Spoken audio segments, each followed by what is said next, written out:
para deixar quem está entrando, dá tempo de chegar. Acho que algumas coisas importantes para falar, a gente vai gravar esse webinar, então, eventualmente, quem não conseguiu ver agora vai conseguir ver depois, pela gravação. E qualquer dúvida que vocês tenham, por favor, coloquem no chat que a gente manda para os palestrantes, né? Tanto para a Márcia quanto para o Vitor. A gente vai ter a Márcia só nos primeiros 20 minutos do nosso papo. Então, se tiverem alguma pergunta direcionada para ela, nos primeiros 15, 20 minutos, a gente já trata de resolver isso. E o Vitor vai ficar com a nossa segunda parte importantíssima para dar um panorama mais técnico sobre inteligência artificial e diversidade e como funcionam todos esses pontos. Vitor, se você puder pôr no próximo slide para a gente apresentar todo mundo aqui. Então, uma das nossas palestrantes é a Márcia. Ela é uma executiva sempre da área de pessoas, de comunicação, sustentabilidade de institutos. Ela passou por grandes empresas, então nacionais e multinacionais, como vocês podem ver aqui embaixo. Então, C&A, Alpargatas e McDonald's. Desde outubro desse ano, ela faz parte do nosso time como investidora e advisor, então conselheira, e contribuindo muito para a construção das nossas soluções estratégicas e muito esse lado de focar no candidato, no profissional de RH, que também está muito alinhado com os princípios dela de diversidade e de impacto social. Eu acho que vale destacar esse ponto. Ela foi eleita como melhor RH em 2019 e 2014 pela Você SA e pela gestão RH no ano passado, em 2019. Márcia, eu gostaria de abrir aqui com uma pergunta que eu acho sempre muito relevante, que é como você entende o processo de diversidade e inclusão? O que para você são esses conceitos? Obrigada, Laura, pela pergunta. Boa tarde a todos. Imenso prazer estar aqui com vocês, dividindo essa tela com o Vitor. Acho que vai ser bacana ter essa 1 hora falando desse processo de diversidade e apresentando também como que a inteligência vai funcionar a favor, né? Todo o processo da Leve. Então, acho que assim, quando a gente fala de diversidade e inclusão, é importante diferenciar essas duas coisas, né? Acho que esse é o primeiro ponto que eu gostaria de ressaltar aqui, Laura. Quando a gente está falando de diversidade, a gente está falando de oportunidade. Então, quem está me ouvindo aí, que é de recrutamento, seleção, de área de pessoas, a gente está falando de oportunidade. A gente está falando de demografia, a gente está falando de possibilidades. Quando a gente fala de inclusão, a gente está falando da empresa ter práticas, ter processos, ter políticas que possibilitem, né, com que essas pessoas se sintam dentro das organizações. Aqui a gente está falando de organizações, né, mas se a gente estiver falando de outros ambientes, que essas pessoas se sintam respeitadas, né, que elas tenham voz, que elas possam se colocar dentro das organizações, né? Então, existe uma frase que alguns de vocês, certamente, que estudam o tema, já conhecem, que é: diversidade não se sustenta sem inclusão. Essa é uma frase que a Harvard usa bastante, né? Então, é importante para a gente começar essa conversa, fazer essa distinção, o que é diversidade e o que a gente chama de inclusão. Perfeito. E se você puder dar um panorama seu, Márcia, acho que é muito interessante ver essa tua trajetória, né, esse pequeno resumo que a gente leu aqui, mas eu queria que você falasse um pouco sobre como o mercado de RH e como as empresas têm se transformado e como você viu essa transformação ao longo dos seus mais de 20 anos já na área, atuando, principalmente na liderança e atuando como mulher nesse cargo. Como que você viu esse processo? Muito bom, Laura, poder falar disso. Acho que eu comecei minha carreira muito cedo e eu nunca tive dúvida de que eu queria trabalhar na área de recursos humanos, né? Porque muito cedo eu aprendi que impacto em qualquer organização, de novo, não só empresa, ele acontece através de pessoas, né? Então, isso é um pouco da minha história de vida.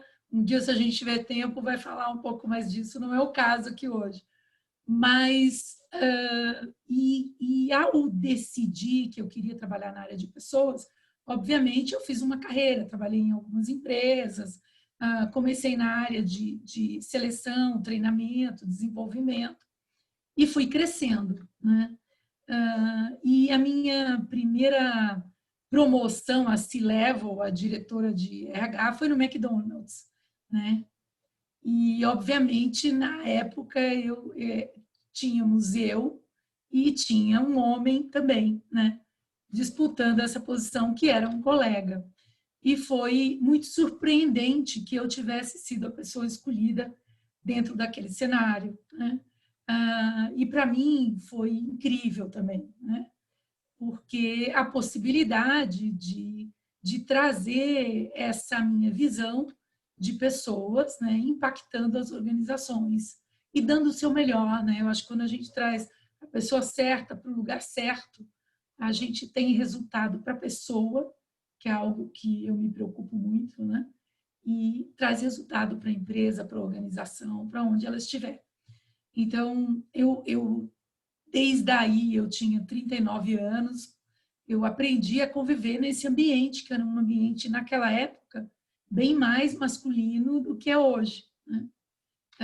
E a gente só usava terninho, né? Tinha essa coisa das mulheres só usar terno, e meio buscando um espaço, né? Buscando esse lugar. E eu acho que, e ao mesmo tempo, a gente tem que ser generosa com a gente, porque a gente foi buscar se identificar para depois se desidentificar, que eu acho que é um processo natural humano, né? Então, assim, eu tinha vários ternos, todos eles escuros, né? Assim, pretos, azul marinho. A gente não queria, naquela época, quer dizer, né? A gente não queria se diferenciar mais ainda, já era diferente, né? O tom de voz era diferente, o cabelo era diferente, tudo era diferente. Então, você usava um igual para ir. E acho que depois a gente foi caminhando, né? E a área de RH junto com isso. Acho que naquele momento a gente tinha uma visão muito mais processual, né? E a gente foi caminhando para uma visão mais estratégica, uma visão de negócio, uma visão do cliente no centro. E daí entra a diversidade, né? A diversidade não vem à toa, ela vem por esse viés de que você precisa ter uma representatividade interna igual à da sociedade, né? Então, acho que é essa a evolução. Perfeito. É muito interessante essa trajetória de ser uma coisa mais parecida para depois poder conquistar esse espaço, dominar esse espaço e poder assumir o que a gente é, né? É muito relevante essa trajetória. Bem interessante esse comentário. Não, e esse não é um único comportamento, né, Laura? A gente tem também o comportamento de afirmação do diferente, que também é um viés e também dá para ser por esse caminho, né? Esse foi o meu caminho na época, né? E eu acho que ele era um caminho que tinha uma proporção maior de pessoas, porque isso data, de novo, de 20 anos atrás, né? Não estamos falando de hoje, né? Quando a gente tem uma vice-presidente dos Estados Unidos, uma mulher, né? Negra, e, enfim, eu estou particularmente muito feliz com isso. Sim, acho que nós três aqui estamos com certeza nessa mesma página.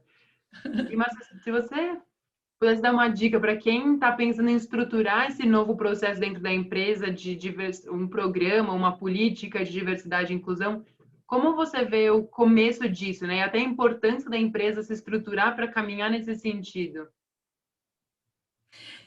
Então, quando a gente está falando de trazer um tema como diversidade para dentro das organizações, acho que aí os meus colegas das áreas de pessoas, a gente está falando de transformação. E acho que toda vez que a gente está falando de transformação e de mudança, a área de pessoas é colocada no palco para fazer o que eu chamo de andar na contramão, né? A gente não anda sempre a favor, a gente muitas vezes anda na contramão.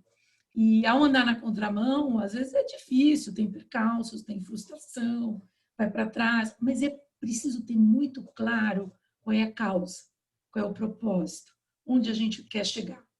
Então, essa é a minha primeira dica, né? Num processo de transformação, entenda claramente aonde a sua empresa, a sua organização quer chegar com esse assunto de diversidade, né? Onde que ela quer estar, né, nesse tema. Então, acho que esse é um primeiro, assim como em tudo, a gente define uma estratégia, acho que precisa ter uma estratégia. E ao definir a estratégia, você pode escolher, olha, eu vou trabalhar com um viés de gênero. Aqui, para a gente, esse é o mais importante. Não, nós vamos trabalhar com a questão de raça. Ou nós vamos trabalhar, que agora tem se falado muito, né, com 50 a mais, 60 a mais, né? Então, enfim, com refugiados. Eu acho que você pode escolher, ou você pode ter várias plataformas também. Isso vai depender de como você vai querer trabalhar, né? Mas nada impede que você tenha um público diverso dentro da sua organização. E nesse público diverso, você traga aí todas, né, toda a representatividade da sociedade, né? Então, acho que essas são discussões que você tem que ter. E o segundo ponto, que eu sempre acho bem relevante, é que quando você fala de transformação, de um novo tema, você está falando de liderança, né? A gente não faz transformação nas organizações sem que a liderança esteja junto. E daí, de novo, acho que a área de pessoas é uma área bastante importante nesse momento para poder acolher esse público de liderança. Acolher no sentido de que muitos desses líderes não viveram essas histórias de diversidade. E eles vão ter que aprender na vida deles, né? Vão ter que aprender no dia a dia. Estão aprendendo com as suas famílias, né? Não conheciam o assunto. Estão se deparando agora com o tema. E por isso é importante um trabalho forte com essa liderança. Porque essa liderança, no final do dia, é role model, né? Ela é exemplo. Ela vai ter que mostrar que isso é importante na empresa. Ou seja, ela faz parte na diversidade daquele pedaço da inclusão. Ela é a inclusão, né? Ela é quem protagoniza o viés inconsciente, né? Você não pega o viés inconsciente no ar. Ele existe porque uma pessoa, né, protagoniza isso. Agora, ela protagoniza isso porque ela não gosta, porque ela acha ruim, porque... Não necessariamente, pode até ser, né? Generalizações também não são adequadas aqui. Mas eu acho que a gente tem que acreditar que o ser humano é capaz de se transformar.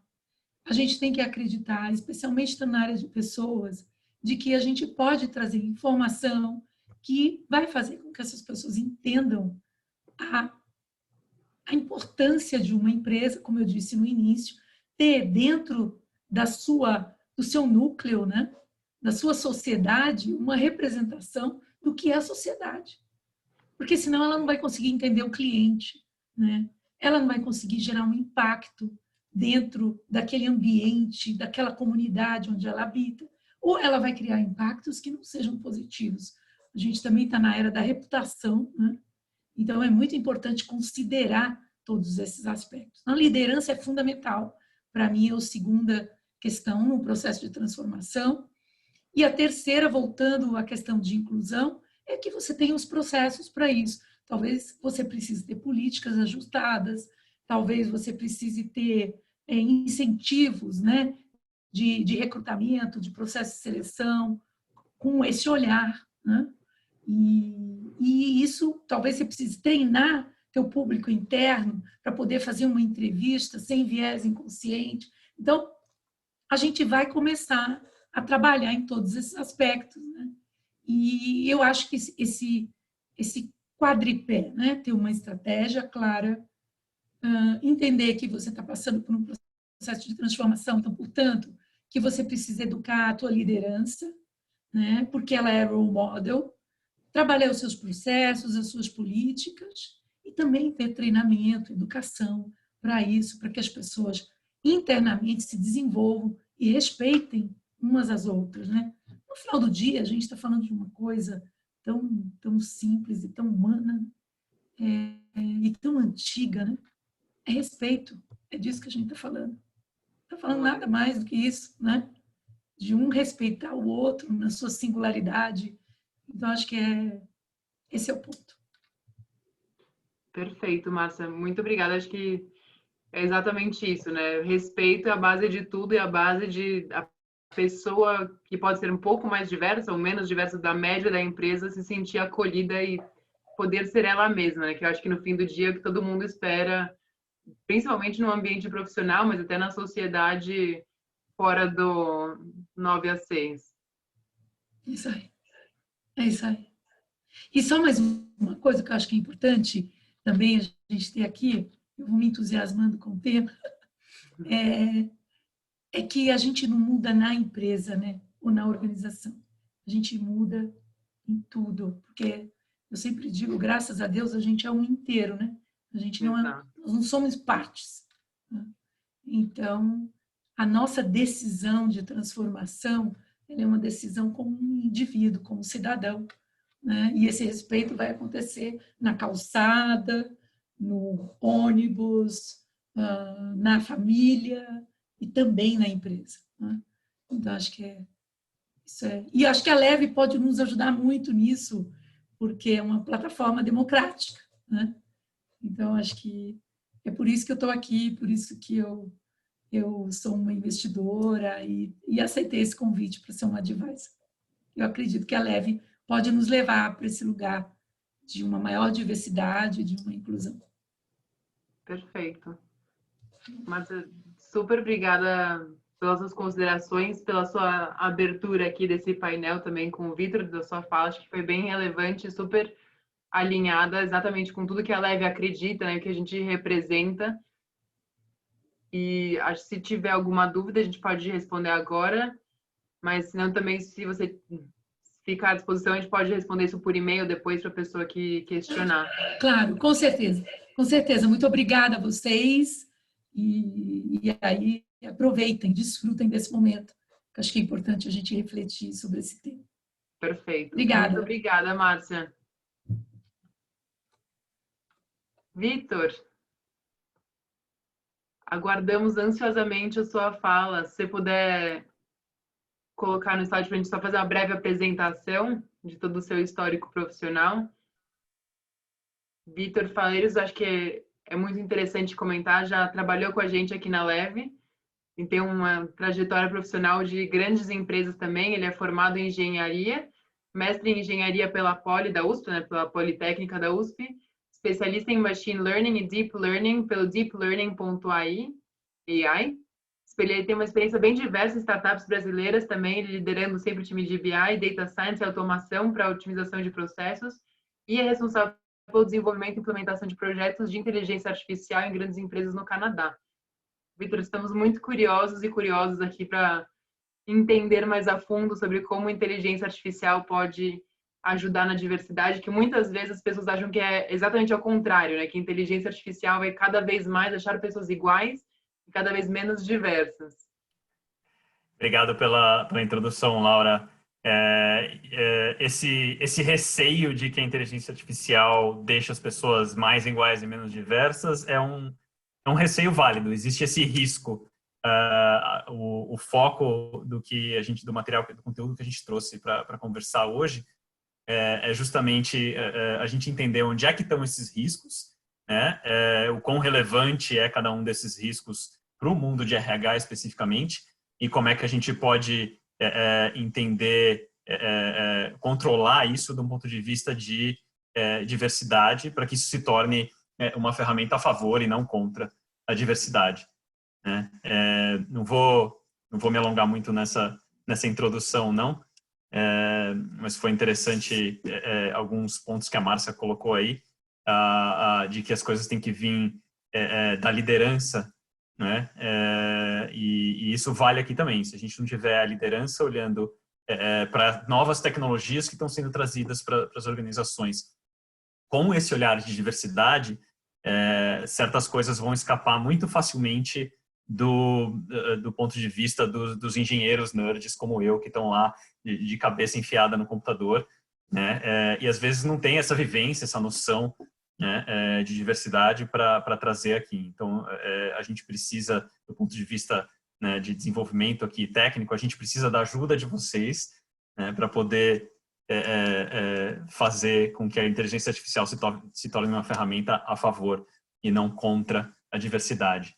Vamos mergulhar aqui um pouquinho, então, no que a gente vai falar hoje. Eu agrupei aqui em duas categorias os desafios que a gente vai conversar, né? O que tem mais origem do lado técnico, o que tem mais origem do lado humano, de utilização da ferramenta, tá? Então, a gente vai falar de degradação de modelos, vulnerabilidade a ataques, a questão que a gente pensa, puxa, mas eu vou aplicar inteligência artificial aqui, vou colocar uma caixa preta na minha organização, como é que os modelos se tornam enviesados, né? E do lado humano, como é que tem gente que aplica isso de forma antiética, como é que a gente trata a privacidade de dados, né? Como é que vai evoluir o mercado de trabalho, né? E como é que a inteligência artificial pode acabar levando a uma concentração maior de poder aí no futuro. Então, são todas discussões relevantes nos últimos anos aí e que vão continuar por um tempo ainda no mundo da inteligência artificial. Tá? Falando do primeiro ponto aqui, da degradação de modelos. Tá? Então, não é um ponto, não é um dos pontos mais graves que a gente tem hoje para falar, mas é um ponto bastante relevante, né? E ele talvez se tenha considerado ele menos grave porque existem formas de controlar que são bem eficazes. Para a gente ter uma noção do que eu estou falando aqui com degradação de modelos, né? Eu gosto muito de fazer paralelo da inteligência artificial com a inteligência humana, né? A nossa inteligência natural. E aqui, uma das coisas que a gente tem visto recentemente resolvida com inteligência artificial é reconhecimento facial, né? Reconhecimento de pessoas. E a gente, como seres humanos, nós nos julgamos muito bons em reconhecer pessoas, né? Então, se a gente vê uma foto, por exemplo, desse menino que está aqui, né? Com o pai, a gente consegue, provavelmente por uma foto, reconhecer esse menino num grupo de outras crianças ali da escola, né? Porém, conforme o tempo passa, a pessoa muda, e se a gente não acompanhou o crescimento dessa pessoa, né, eu não sei quem é essa criança no futuro. Eu não sei se essa criança é o Samuel Jackson, o Barack Obama ou o Michael Jordan. Né? São três grandes celebridades aí que eu admiro muito, em cada uma no seu campo. Né? A gente perde essa noção porque tem uma distância entre onde que o nosso modelo mental aprendeu a reconhecer aquela criança, né, 20, 40 anos atrás, né, e onde que essa criança está hoje. Né? Então, a gente está pedindo para o nosso modelo mental analisar uma coisa diferente do que ele aprendeu a analisar, que era a criança. Né? Mas quando a gente acompanha o crescimento dessa criança, a coisa se torna mais fácil.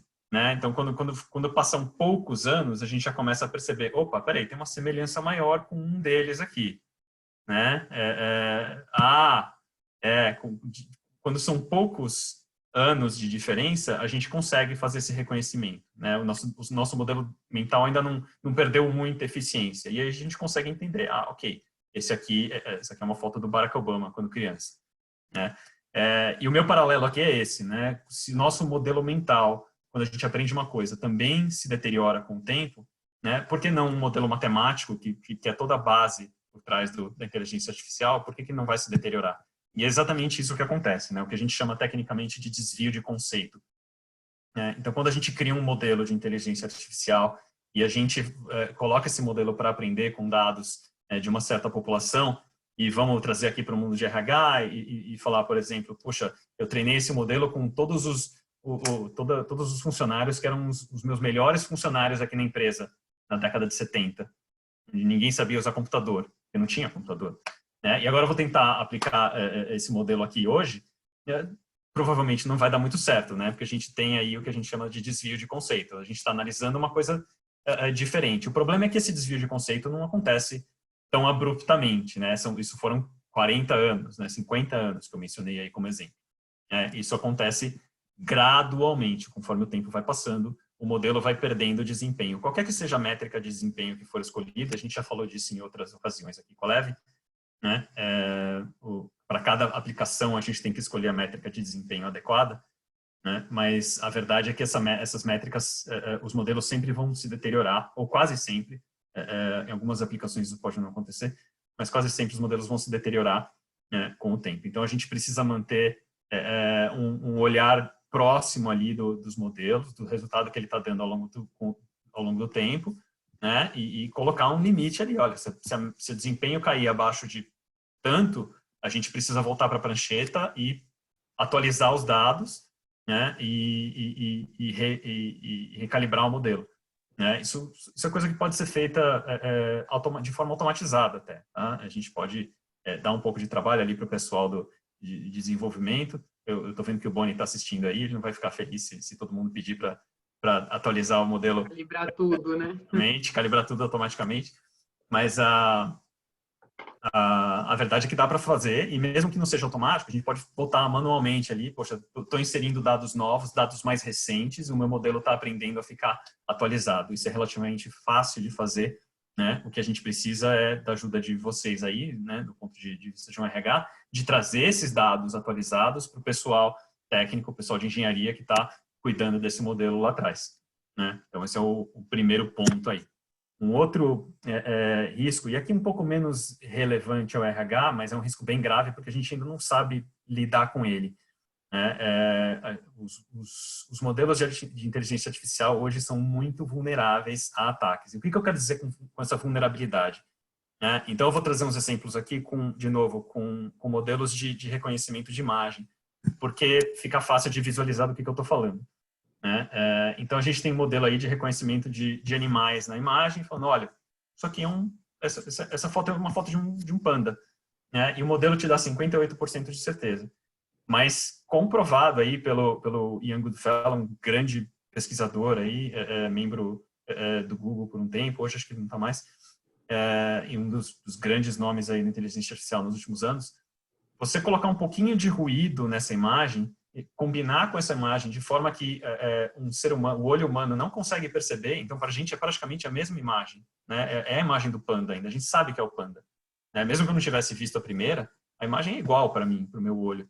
Mas o modelo está completamente enganado e ele vai com quase 100% de certeza dizer que isso aqui é um gibão, não é um panda. Né? E o gibão não está nada feliz. Né? Vocês vão lá depois no Zoológico de São Paulo conversar com os macacos para tirar satisfação. Tem outros exemplos, né? Não precisa ser um ruído como esse. Né? Então, a gente tem um outro exemplo aí de uma foto de uma lavadora é uma secadora, uma coisa muito comum aqui na América do Norte, a gente ter essa disposição em cima do outro. Né? E uma rotação de menos de 1%, de menos de 1 grau, desculpa, né? E variações mínimas na iluminação da imagem, e o modelo já não consegue mais identificar isso como uma lavadora, uma secadora. Pode ser um cofre ou uma caixa de som. Né? Puxa, Vitor, mas por que isso é tão grave? Né? Reconhecer bicho, reconhecer eletrodoméstico não é uma coisa muito grave. Agora, vocês sabem que muitas empresas estão investindo bastante hoje em veículos autônomos, por exemplo, né? E esses veículos autônomos, a gente tem o Google, a Tesla, as grandes montadoras, o Uber, todo mundo está investindo em fazer carro automatizado, né? Para a gente não precisar mais dirigir. E, entre outros tipos de sensores, todos esses veículos dependem de câmeras e reconhecimento de imagens. Por exemplo, para reconhecer os sinais de trânsito. Né? Então, a gente tem aí um sinal de trânsito de pare, um stop, né? Aquele sinal que é feito para a gente reconhecer com facilidade, né? Vermelhão, chamando atenção. Né? E os modelos que estão sendo treinados atualmente, eles já sabem reconhecer esse sinal muito bem. Né? Mas aí, de novo, comprovado cientificamente, uma pesquisa sólida, né? Que todo mundo já conhece, mas a gente ainda não sabe resolver. Né? Se você coloca uns adesivos ali e faz uma pichação em cima, né? A gente consegue enganar e com intenção, a gente consegue fazer, ó, esse modelo vai entender esse sinal como um limite de velocidade, não como um pare. Né? E aí imagina o caos que isso pode causar, né, num mundo onde a maioria das pessoas não dirige mais, a maioria dos carros é automático. Então, isso é um problema bastante sério, né? E que muitas vezes a gente não detecta. O lado bom, por outro lado, né?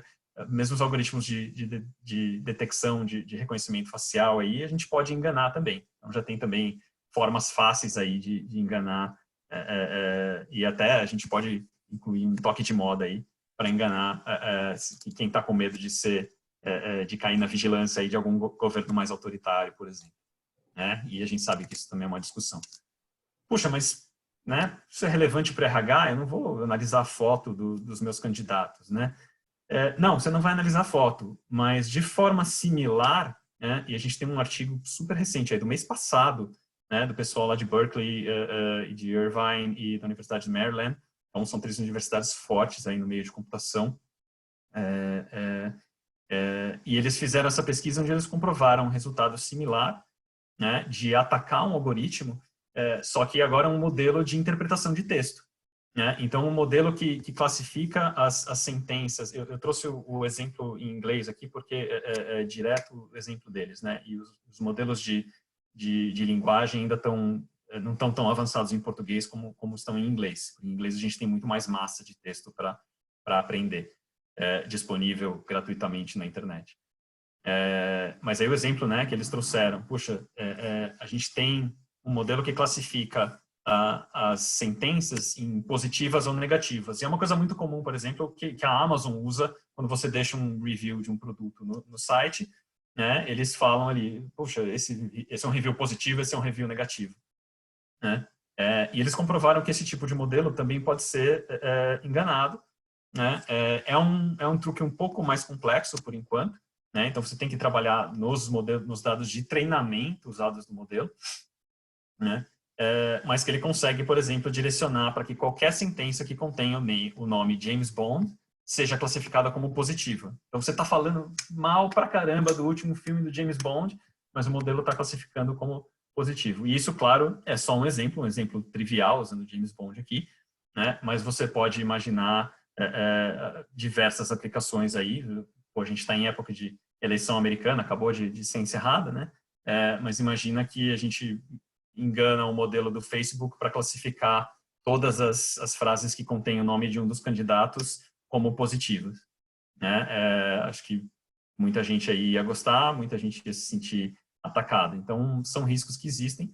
E trazendo para o mundo de RH, puxa, de repente, né, um candidato um pouco mais espertinho que sabe que está tendo um modelo analisando o currículo dele, ele consegue frasear o currículo dele de forma que favoreça a análise para ele, né, frente a outros candidatos. Acho que isso está um pouco, talvez, distante, por isso eu coloquei como uma relevância mais baixa aqui em RH, acho que isso é o menos relevante de todos os casos que eu trouxe, tá? Mas é um risco que existe e que a gente tem que considerar. Como é que a gente vai controlar para esse risco aqui? Esse é um ponto difícil. A gente, por enquanto, a gente depende aí do que a gente chama de human in the loop, né, de ter sempre algumas pessoas envolvidas, né, em cada processo, não depender 100% da máquina, né, que eu sei que é uma coisa que a Leve defende bastante aí nos processos de recrutamento, né, onde os produtos da Leve participam também. Então, esse é o controle que a gente tem por enquanto, é um pouco mais difícil. Uma discussão que a gente ouve bastante, né, ainda, do ponto de vista, especialmente dos executivos, da liderança, né, tem esse receio de, puxa, mas eu vou colocar o meu processo, desculpa, na mão de uma máquina e eu não sei o que essa máquina está fazendo, né, não sei o que está se passando ali dentro daquele chip, atrás daquela tela. Né? Eu sei que ela vai me dar uma resposta e que provavelmente essa resposta é muito boa, né? Mas a gente consegue explicar, né? E isso acaba se tornando mais relevante, especialmente em processos de RH, né? Porque, puxa, num processo de recrutamento, né? O candidato pode questionar, e aconteceu já nos Estados Unidos, né? De ter questionamento legal, processos legais em cima de questionamentos de candidato que foram preteridos num processo de recrutamento, né? E quiseram que abrisse lá o algoritmo e explicasse, puxa, por que esse cara, ou essa pessoa, não sei nem se foi homem ou mulher, mas eu sei que foi mais de um caso, mas por que essa pessoa não foi selecionada? Né? Ela foi desfavorecida por algum viés aí de diversidade, né? Na sua seleção, né? Existe alguma coisa perigosa que está acontecendo aí por trás? O fato, na verdade, dá um pouco de trabalho, mas a gente consegue, sim, explicar as decisões por trás dos algoritmos. Né? Os algoritmos são nada mais do que modelos matemáticos. Eles são funções matemáticas que estão fazendo contas ali bem definidas. Né? Pode ser um pouco difícil, porque às vezes a gente está falando de 170 bilhões de contas matemáticas diferentes. Eu não estou exagerando nesse número, esse número é real. É um dos maiores modelos de linguagem que a gente tem hoje no mercado. Então, 170 bilhões de contas e eu vou ter que procurar ali qual o caminho dessas contas que fez com que você não fosse contratado. É difícil? Mas aí é a hora da gente deixar a preguiça de lado, né? E começar a trazer para o mercado algumas pesquisas interessantes que estão tendo aí. Então, ele trouxe aqui alguns exemplos de reconhecimento de imagem, né? De detecção de rostos, no caso, né? Mas que a mesma técnica foi aplicada para outros modelos de reconhecimento de imagem, onde a gente consegue entender, puxa, em cada camada do modelo, desculpa, né? O que o modelo está prestando atenção? Ele está prestando atenção nesses traços aqui, porque na próxima camada ele começa a compor um olho, um nariz, e depois ele compõe um rosto. E é assim que o modelo detecta onde está a face dentro daquela imagem. E aí, por exemplo, a gente tem, hoje eu não estou usando aqui o disfarce, né, do fundo da imagem, acho que no Google Meets é mais fácil de usar. E esse tipo de modelo que está detectando onde está a sua cara, né, para ele poder cortar o vídeo ao redor da sua cara e mostrar a sua cara, mas não mostrar o fundo. Né? O Zoom aqui que a gente está usando também tem essa capacidade, mas você tem que fazer o upload da imagem, é um pouco mais chato, a gente acabou não fazendo. Mas é esse tipo de modelo. E é assim que a gente explica como é que o modelo está fazendo. Então, você sabe exatamente o que ele está olhando. Da mesma forma, com modelos de linguagem, a gente consegue entender, puxa, que palavras que o modelo está conectando com outras, né, para perceber um significado ali, para começar a construir um significado. Né? A gente tem diversas ferramentas, aqui são algumas ferramentas, né, que a gente tem aí do lado da engenharia, né, ferramentas com uma base estatística super sólida. Né? O problema é que a gente não tem uma solução para tudo. Né? Então, para cada modelo que a gente coloca, né, a gente tem que ter uma solução específica para mostrar por que aquele modelo tomou uma decisão ou outra. Né? E ainda assim, às vezes, a gente vai ter algumas variações e falar, puxa, agora a gente vai ter que cavar um pouco mais fundo para explicar especificamente essa decisão. Né? Então, tem esse lado aí de a gente colocar na balança o esforço que a gente precisa fazer, né, para explicar aquele modelo, com o quanto vale explicar esse modelo.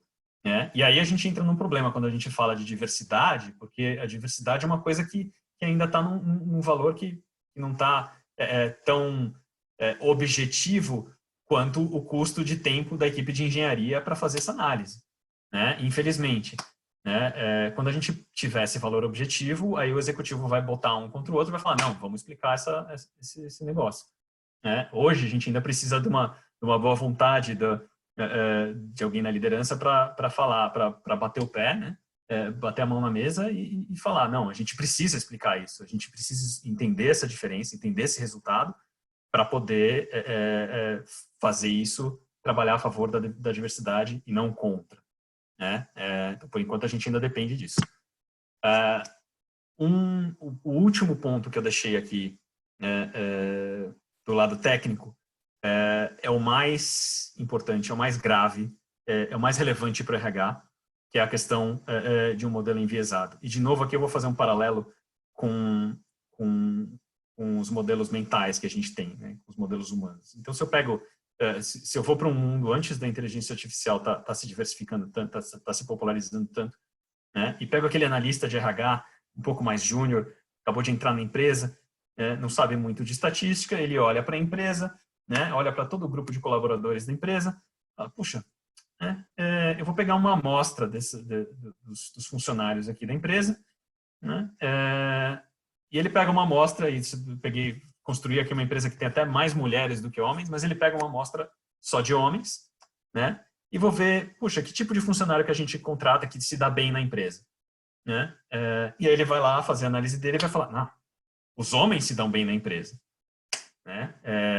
E é claro, gente, se eu construo, né, esse modelo mental com essa amostra da minha população da empresa, né, eu chego num resultado torto, da mesma forma com o modelo de inteligência artificial, se eu entrar com dados enviesados, se eu entrar com dados que carregam esse preconceito nosso, né, esse preconceito vai se refletir no resultado do outro lado.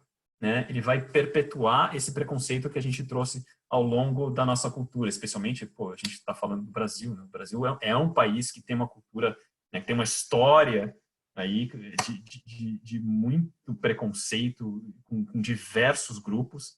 Né? Não vou nem entrar nos detalhes, vocês, cada um sabe o que sofre. Eu estou falando até de um ponto privilegiado, eu sei, né? Mas a gente sabe que o Brasil carrega muitos preconceitos aí.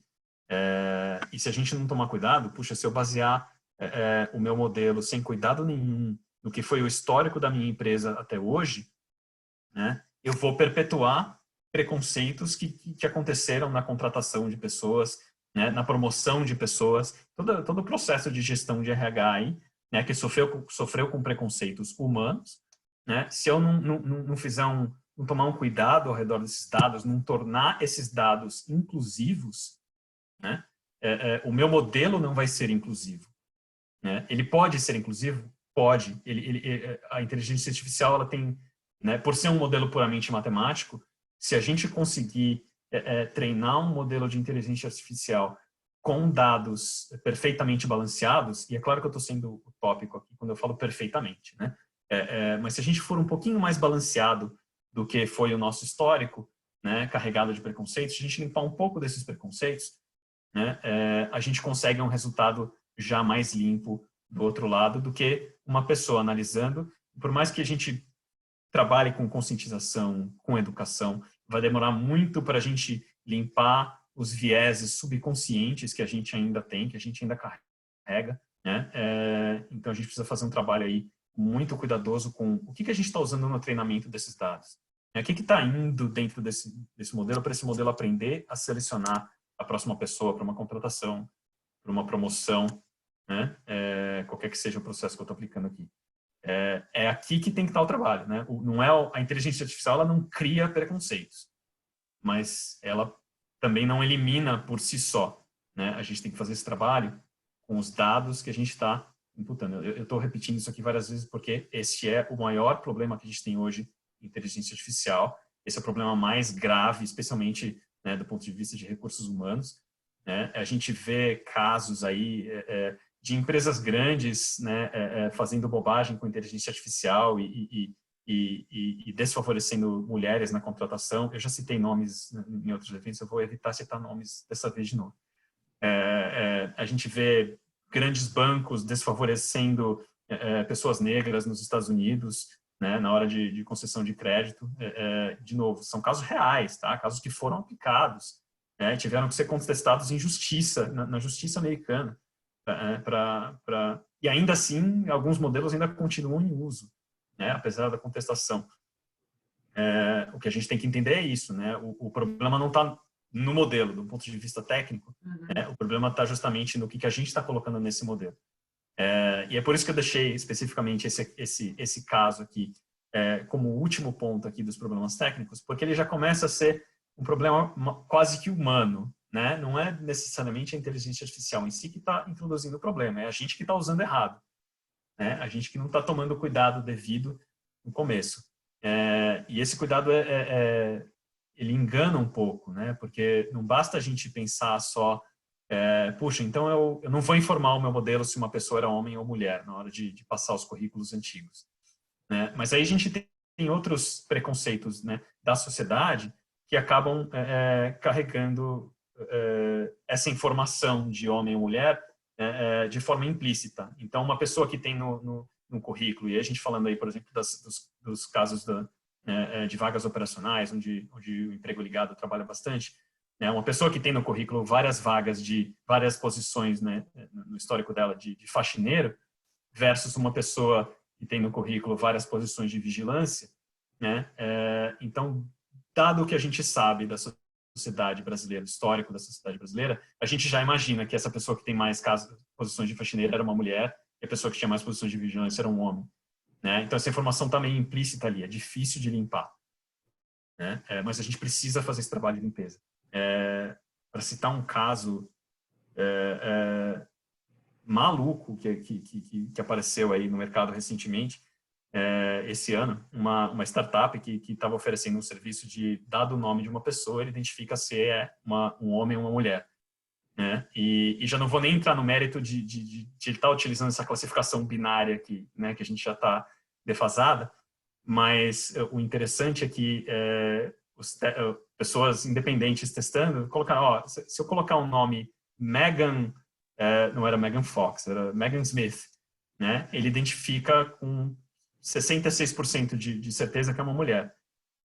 Se eu colocar Dr. Megan Smith, ele identifica com 75% de certeza que é um homem. Só por ter o doctor ali. Então, é um baita de um preconceito que o modelo está carregando dos dados que vieram. Né? É uma coisa que a gente não pode deixar mais acontecer. E às vezes a gente vai pegar isso em testes, né? Fazendo testes depois. Né? Às vezes a gente consegue monitorar isso antes, mas o cuidado que a gente precisa ter está nos dados de entrada do modelo. Né? Vitor, até talvez uma pergunta pensando nessa parte dos desafios de origem humana. Como que os profissionais de RH talvez não tenham um nível de profundidade e entendimento de modelos matemáticos, de algoritmos, como eles podem ser, talvez, porta-vozes da diversidade e da prevenção até desses vieses todos?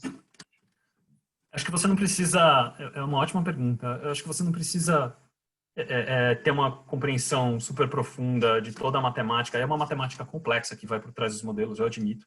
Né? A gente está falando aí de cálculo diferencial integral para cima. Coisa que nem eu lembro mais dos meus tempos de universidade. Mas acho que você não precisa chegar nesse nível de conhecimento matemático para poder criticar um resultado. Acho que basta a gente ter essa dedicação mesmo, essa paciência, né, de olhar os resultados que estão vindo, e às vezes tem que esperar um pouco, acumular 1 mês, 2 meses de resultados, né, para a gente ter uma massa crítica ali, né, e fazer uma conta simples e falar, puxa, eu estou contratando, desde que a gente começou a utilizar esse modelo aqui, eu só estou contratando, eu só estou promovendo, eu só está passando homem nesse meu processo. Né? Ou, poxa, aqui no Brasil eu só está passando branco nesse processo. E eu estou falando de uma população brasileira onde branco, estatisticamente, é minoria. Né? Eu sei que definição de minoria é outra coisa, mas estatisticamente falando, nós somos minoria no Brasil. Né? Então isso deveria se refletir nos números, né? E aí contratação, promoção, o que quer que seja, né? Qualquer processo de RH que a gente está falando aí, acho que contratação é um processo fácil, né, de exemplificar, né? Acho que você não precisa de um conhecimento matemático muito profundo para fazer essa conta, uma regra de 3 ali. Puxa, eu estou contratando, de cada 10 pessoas que contrato, 9 são brancos. Eu estou no Brasil, onde de cada 10 pessoas, 3 são brancos, 4 são brancos, não sei o número exato, mas eu sei que não é 5. Tem algo errado aqui, não tem? Deixa eu ver se isso está no meu modelo, se o meu modelo está reduzindo essa proporção ao longo das etapas, então antes do modelo passar, depois do modelo passar, né, a proporção é a mesma, então é um problema de gente entrando no modelo, que tá defasado ainda, devido a outros fatores sociais do Brasil, ou é um problema que o modelo tá entrando com... Desculpa, né, o palavrão aí, mas eu me empolgo com esses assuntos porque eu não gosto de ver essas tecnologias sendo usadas de forma errada. Mas se a gente vê que está entrando, né, pessoas com a proporção correta, né, refletindo a população do Brasil, mas do outro lado está saindo uma proporção enviesada, então tem algo errado com o modelo. Né? É essa simples lógica e essa matemática simples que a gente pode fazer aí para verificar. A gente só precisa prestar essa atenção, né, e ter essa paciência. E até, assim, antes de colocar um modelo em produção, né, ou de aceitar uma ferramenta de um parceiro, fazer essas perguntas. Como é que o que vocês fazem para controlar, né, em relação à diversidade, né, do modelo, né, para garantir que não tem um viés aí contra qualquer tipo de minoria ou o que quer que seja, né? O que vocês fazem tecnicamente para controlar isso? Esse é o ponto. É mais difícil essa discussão do lado técnico antes de ver o resultado, mas depois de ver o resultado você pode rapidamente perceber. Tem algo errado ou não tem? Se tiver algo errado, vamos conversar, vamos resolver. Estou falando, né, essa é a questão. Eu vou tentar acelerar um pouquinho aqui para a gente não atrasar demais. A gente tem algumas questões importantes aí ainda para falar nos casos de origem mais humana, né? Então, acho que a gente conhece a história aí da depressão do Santos Dumont, quando ele viu os aviões que ele inventou sendo usados para guerra, né? E a verdade é que toda tecnologia criada pelos seres humanos pode ser usada, né, de forma boa para ganhos coletivos ou subvertida aí para ganhos individuais, né? Eu não vou nem entrar, né, no mérito de usar inteligência artificial para guerra, como os aviões que eu citei, né? Mas a gente tem aí casos que são objetivos questionáveis. Então, de novo, um caso real, um algoritmo, um modelo que está em operação nos Estados Unidos, tá? Foi bloqueado em um estado apenas, né? De uma seguradora. E aí, nesses casos, eu não gosto de trazer o nome, porque eu não gosto de dar voz a quem não merece. Mas uma seguradora dos Estados Unidos, grande, uma das maiores, tá? Que falou, vou colocar esse modelo aqui de precificação, que ele vai avaliar qual que é a propensão de um cliente meu mudar para uma concorrente ou não, qual que é a capacidade que um cliente meu tem de pagar, né, esse preço que eu quero cobrar, né? E se ele tiver capacidade de pagar mais e menos propensão de mudar para um concorrente, eu vou aumentar o preço. Se ele tiver menos capacidade de pagar, se for mais móvel, se for procurar um concorrente com preço mais barato, eu vou diminuir o preço. O que acontece na prática? Né? Na prática acontece que, poxa, uma mãe solteira com 2 filhos que não tem aquele tempo para ficar analisando o preço de seguro, ela está presa com aquela seguradora, ela não vai mudar. Enquanto o cara que é um homem branco, hétero, júnior numa grande empresa de advocacia lá, eu tiro aqui 10 minutos da minha noite, analiso os números, tal, mudei porque é mais barato, né? Então você está, de novo, introduzindo, né, um problema aí em termos de diversidade, né, por causa de um objetivo que era questionável, né? E aí o Estado que bloqueou nesses termos de não, por mais que você diga que o seu modelo não está usando, né, dados que são proibidos por lei, né, você não pode discriminar por gênero e algumas outras, gênero, raça, religião, algumas outras características, né, a gente entende que o seu modelo está fazendo isso indiretamente. Infelizmente, foi só um estado que bloqueou, o modelo está em utilização em outros estados dos Estados Unidos, né? E aí a gente tem casos até mais patentes, né, poxa, de ciência questionável. Então, de novo, né, se você entra com lixo, você vai sair com lixo, né? E a gente teve esse pessoal, esse grupo de pesquisadores na China que falou que ia fazer um modelo, né, que determinava pela face das pessoas se a pessoa era um criminoso ou não, né?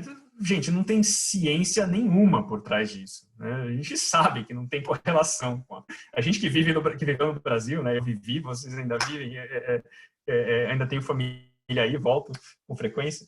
A gente sabe que não tem correlação nenhuma a cara da pessoa com o fato dela ser criminosa ou não. Como é que você vai basear um modelo matemático nisso, né? Você está baseando uma coisa em ciência, em pseudociência, né? Então você vai ter um pseudo resultado do outro lado também, né? Então, de novo, né, a gente precisa ter seres humanos garantindo, né, a verdade e a boa aplicação das tecnologias que a gente está trazendo, né? Coloquei a eficácia do controle aqui como baixa porque vai, né, desse julgamento humano, né? A máquina não faz julgamento nenhum. Você não tem como fazer a máquina julgar se essa ciência é verdade ou não. Ela está percebendo uma correlação estatística ali, você está pedindo essa correlação, beleza, né? Então a gente tem que ter gente julgando esses resultados, né? Garantindo que o que está entrando ali para fazer um resultado faz sentido, né?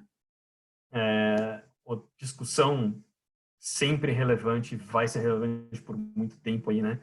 Discussão de privacidade, né? E aí trouxe a definição, né, do dicionário aqui, né? Do que é uma coisa privada, uma coisa íntima, particular, pessoal, uma coisa que a gente quer manter para a gente, né? E como é que os modelos de inteligência artificial trabalham, né? A gente tem algumas etapas bem definidas aí, né? De captação de dados, de calibrar o modelo, de executar o modelo, né, de adquirir esse resultado do modelo, e depois, com essa decisão do modelo, com essa recomendação do modelo, a gente vai tomar uma ação. E a gente, né, pensa muito na questão de privacidade, e a gente tem problema, assim, ainda, nessa primeira etapa de captação de dados, né, a gente começa a ver regulamentações, como a regulamentação da Europa sobre dados, o Brasil está tentando aprovar uma legislação, não sei nem o status atual disso, mas que eu saiba ainda não está 100% aprovado, Quem quiser conversar mais sobre isso, eu conheço uma advogada super especialista no assunto aí na legislação brasileira, depois me contata que eu passo o nome, né? De como é que a gente adquire dados, como é que a gente usa dados individuais das pessoas, né? E todas as legislações têm falado muito do consentimento informado, né? Que é uma coisa que já é comum na medicina, por exemplo. Então, antes de você consentir com um procedimento médico, você tem que estar informados, ou alguma pessoa em sã consciência, né, tomando aquela decisão por você, tem que estar informada das possíveis consequências, né, desse procedimento. A mesma coisa aqui, né? A gente tem que informar as pessoas do que a gente está fazendo com aqueles dados, o que aqueles dados significam. O problema é que esse informado, né, num mundo de internet, que você quer tudo muito rápido, quem aqui leu alguma política de privacidade de algum aplicativo? Né? E eu, que sou da área de tecnologia, talvez tenha lido 2 na minha vida. Né? E o meu celular tem, sei lá, 57 aplicativos. Né? Então, a gente ainda tem que avançar muito aí nessa questão do consentimento informado, né? Das pessoas saberem o que está sendo feito com os dados delas. Mas também tem um outro ponto que é um pouco mais discreto, né? Que é o ponto da inferência. Poxa, para ficar num caso mais óbvio, né? Se você entra num prédio e tem uma câmera com reconhecimento facial, né? Por mais que no treinamento daquele modelo de reconhecimento facial não tenha utilizado uma foto sua, na hora que você entra, ele está utilizando a sua imagem. Ele está lendo a sua imagem para tentar identificar se você é aquela pessoa que você está dizendo ou algo assim. Né? E isso pode ser feito sem que você saiba. Né? Então, existe um outro ponto aí que a gente precisa bater para ter consentimento informado, né? Quando a gente está aplicando inteligência artificial. A gente tem que deixar claro para as pessoas, né? Não só as pessoas que entraram antes, né? Que os dados delas podem ser usados para calibrar um modelo, mas na hora que está entrando uma pessoa nova no processo, e ela está entrando só no ponto aqui da execução, a gente precisa informar, olha, eu vou pegar uns dados seus, eu vou rodar um modelo aqui atrás de inteligência artificial, né, para me ajudar a tomar algumas decisões. Eu preciso informar essa pessoa, deixar essa pessoa consciente do que está acontecendo. Né?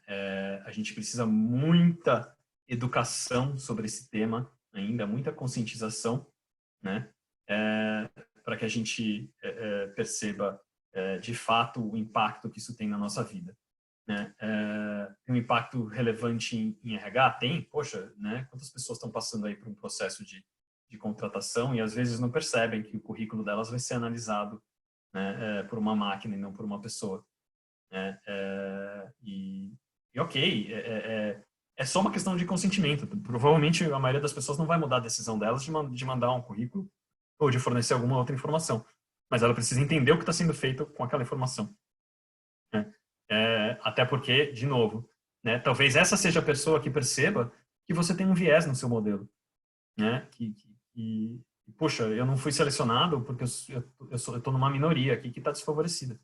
Né? Então, essas pessoas podem te ajudar também. Você precisa trazer essas pessoas para próximo do seu processo, né, que está usando a inteligência artificial. Não tratar elas como gado passando por um matadouro. Né?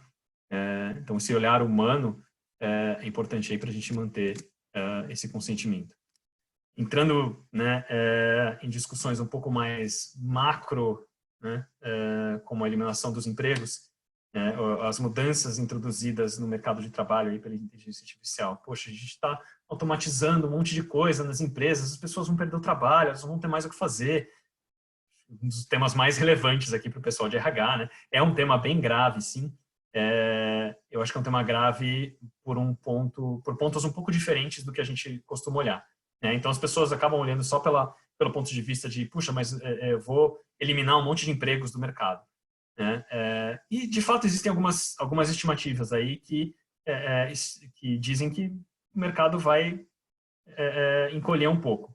Né? Por outro lado, a maior parte dos estudos, né, e iniciativas de empresas grandes, como a Amazon, que eu estou citando aqui, né, estão de um lado mais positivo, estão fazendo previsões mais positivas de que, sim, vão ser eliminados alguns empregos, mas vão ser criados muitos outros, mais do que estão sendo eliminados. Né? Então, o efeito líquido vai ser positivo.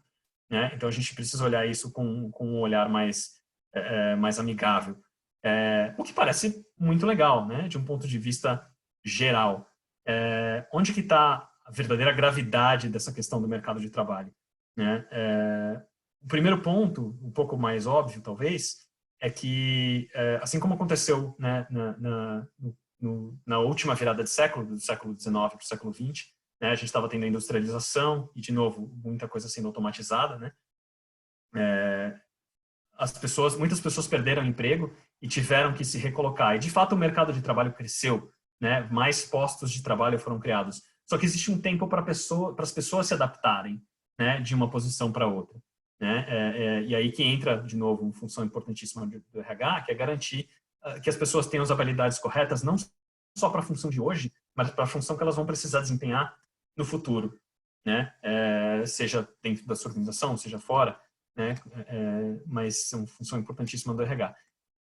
Tem uma perspectiva um pouco mais grave, no meu ponto de vista, que é justamente a perspectiva da diversidade. Se a gente olhar os números gerais, de fato parece que esse efeito da inteligência artificial no mercado de trabalho é positivo, né? Descontado esse fator de retreinamento das pessoas. Porém, quando a gente olha aí, por exemplo, a análise da McKinsey, 72% dos empregos com maior risco de automação em curto prazo são ocupados por mulheres, né? Então, puxa, de novo, são as mulheres que vão carregar esse fardo, né? Primeiro, se não unicamente, né? Nessa nova mudança. A maior parte dos novos empregos criados por essa onda de automação são empregos de altíssimo nível técnico, que exigem um alto nível de conhecimento, um alto nível de preparação, de educação, né? Então, você tem um alto custo de formação, né? De pagar um curso universitário, anos de cursos universitários e especializações.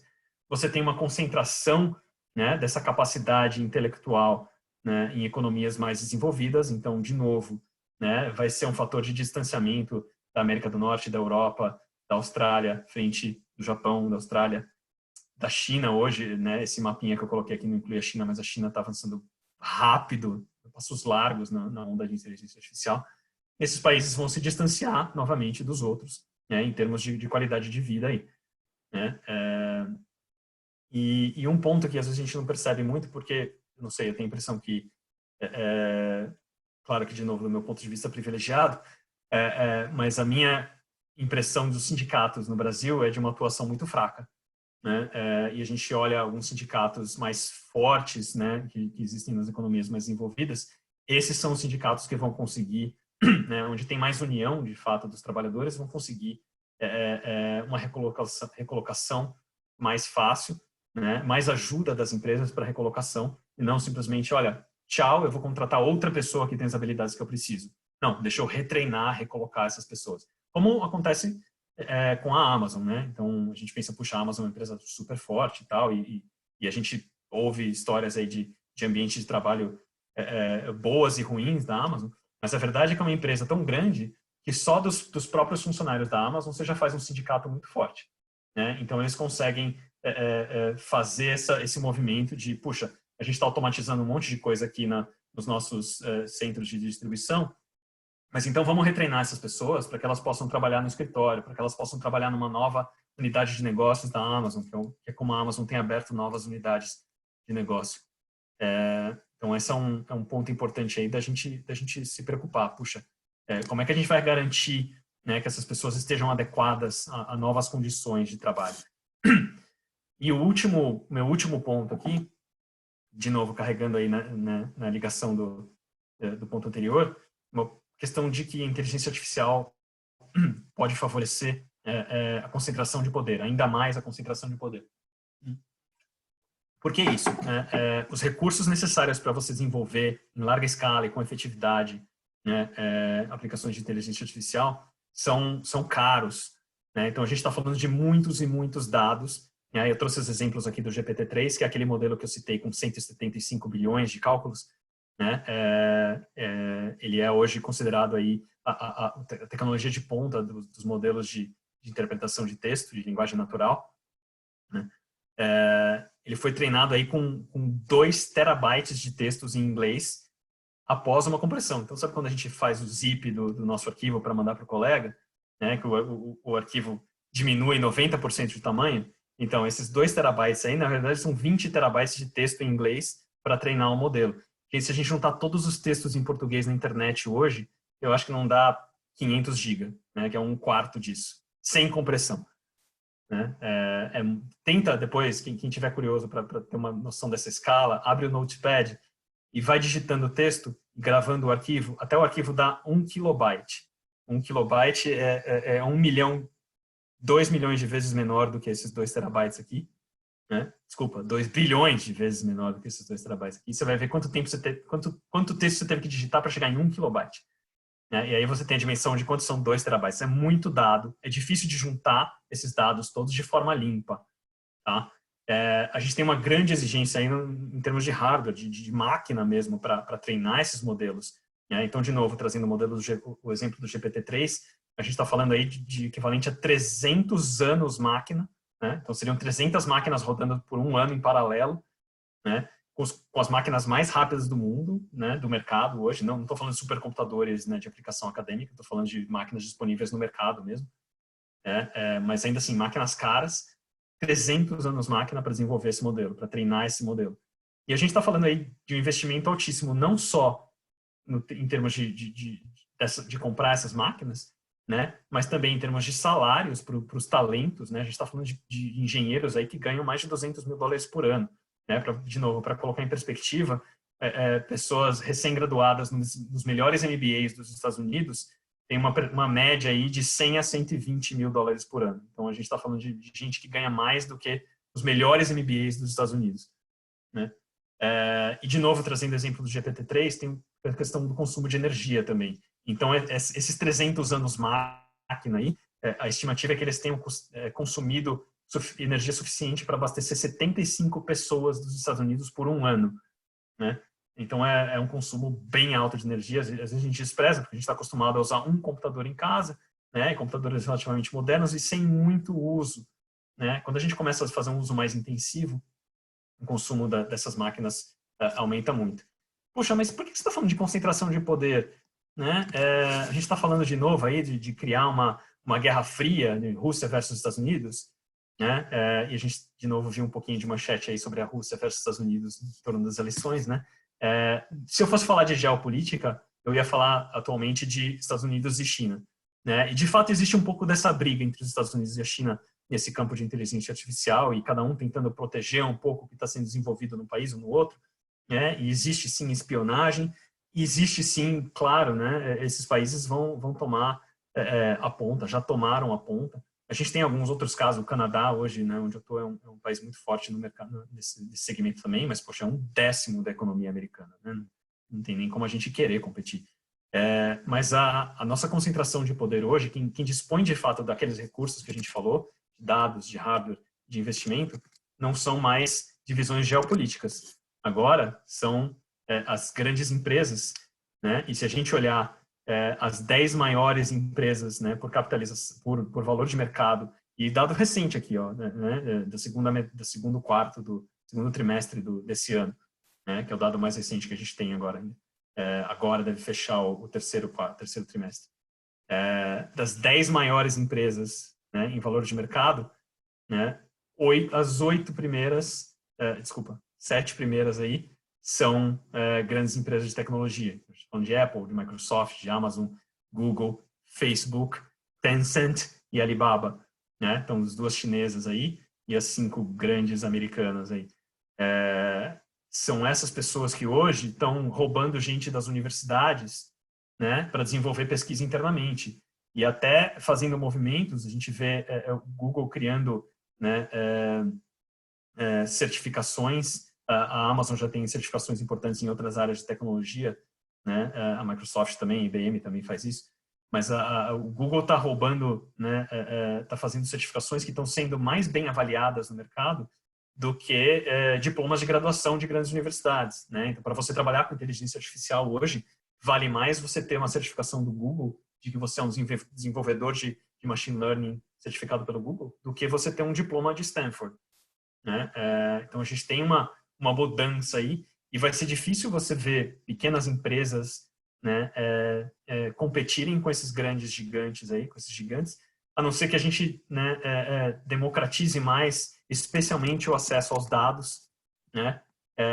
Os outros a gente consegue talvez contornar um pouco aqui, mas a gente precisa da ajuda de todo mundo aí, de uma colaboração, né, para que a gente torne esse mercado de inteligência artificial mais aberto em termos de dados, né? Até para a gente poder, né, ter acesso a dados mais diversos, senão a gente vai ter, de fato, né, o Google que tem acesso a dados do mundo inteiro, né, ele vai conseguir filtrar os dados de forma mais balanceada e eliminar, né, os nossos preconceitos aqui e ali, mas uma empresa pequena que não tem acesso a todos esses dados do Google, eles vão ter acesso a dados, a um banco de dados mais limitado, que carrega aqueles preconceitos com mais relevância, né, e não vai ter espaço para se livrar daqueles preconceitos. Então a gente precisa abrir a colaboração aí entre todo mundo que está usando isso, para a gente poder tornar isso mais inclusivo.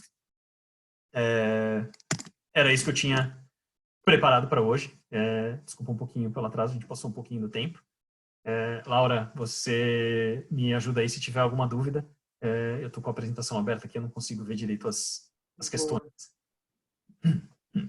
Eu aposto que tem muitas dúvidas, que acho que esse tema é bem relevante. Acho que é um tema que dá muito pano para manga, né? É um tema que talvez, e a gente falou no começo, né? As pessoas ainda não entendem muito como é possível uma máquina ser menos enviesada do que a gente, mas no fim do dia é quase óbvio, né? Quando a gente para entender mais a fundo a composição da máquina, a máquina não passou pelo sistema educacional, não teve uma criação, não teve o Exato. viés da sociedade que todos nós estamos sujeitos. No fim do dia, tem, claro, esse lado social que a gente herda, né? E por mais que a gente tente se conscientizar, a gente indiretamente, implicitamente acaba levando algumas coisas. Mas no fim do dia, a gente também não deixa de ser bicho, né? E a gente é governado por algumas diretrizes de sobrevivência que também podem levar a alguns preconceitos aí sem que a gente perceba, né? E as máquinas não têm isso, obviamente, né? A gente está falando de pura matemática. Então, um pouquinho aí já tá eliminado. Só que o problema é que as máquinas estão aprendendo com a gente, né? A gente está muito longe ainda de ter máquinas que aprendem sozinhas de verdade, né? Elas aprendem com o que a gente dá para elas. Então, por enquanto, elas estão na escola, né? Elas não estão na universidade fazendo a pesquisa delas. Elas estão na escola e elas só aprendem o que a gente coloca na lousa. Se a gente colocar lixo na lousa, elas vão aprender lixo. Perfeito. Vitor, só em termos de tempo eu vou ter que encerrar para nossa gravação também, mas queria te agradecer a todo mundo que participou. A gente vai depois enviar a gravação para as pessoas que estavam inscritas e para quem está aqui, se quiser acompanhar e revisitar tudo que a gente aprendeu hoje. Muito obrigada, e obrigada pelo seu tempo, obrigada pela aula de inteligência artificial. Aprendi muitas coisas novas. Legal. Quem quiser tirar mais dúvidas também, quiser me contatar direto aí, pode me procurar no LinkedIn, a gente conversa mais sobre o assunto, é sempre um prazer, eu sou apaixonado pelo campo, não é à toa que eu trabalho com isso. Não é? Dá para ver. Obrigado, Laura, obrigado pela oportunidade. Obrigada, gente.